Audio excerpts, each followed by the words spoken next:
बिहान भयो के सब्जी पकाउने, बेलुका भयो के सब्जी पकाउने भनेर सोच्दा सोच्दा आधा जिन्दगी त केटी मान्छेको यसै जान्छ होला कि। होइन, यो भगवानले पनि केटी मान्छेको निधारमा पेटभित्रै हुँदाबाट चाहिँ ल तिमीहरूले खाना पकाउने जिम्मा भनेर टिका लगाइदिनु छ कि क्या हो।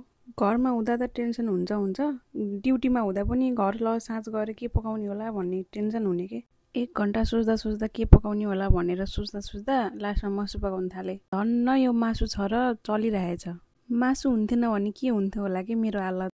कहिलेकाहीँ यसो सोध्छु के, हामी मासु खानेहरूले त ल यसो केही सब्जी भएन के पकाउने भनेर ल मासु पकाऊँ न त, मासु खाऊँ न त भन्ने हुन्छ नि त। अनि यो मासु नखाने त्यो भेजिटेरियनहरू हुन्छन् नि, तिनीहरूले चाहिँ केही सब्जी के पकाउने भन्दा केही सब्जी नहुँदाखेरि के पकाउँछन् होला जस्तो लाग्छ कि।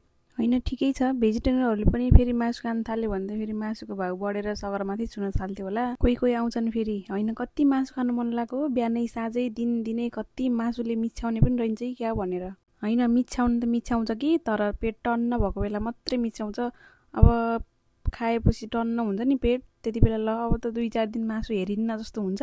तर एकछिनपछि साँझ भएपछि फेरि उही मासुकै याद आउँछ। फेरि के गर्नु र, यस्तै छ दुखी आत्माको जिन्दगीमा पैसा कमाएर अरू केही जोड्न नसके पनि साँझ र बिहान मासु भात खान पाइयोस्, त्यही हो।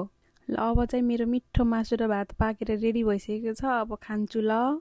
यदि तपाईँ पनि के सब्जी पकाउने भनेर टोलाइरहनु भएको छ भने छिटो दौडेर मासु पसल गएर मासु ल्याएर पकाएर खाइहाल्नु ल। By by.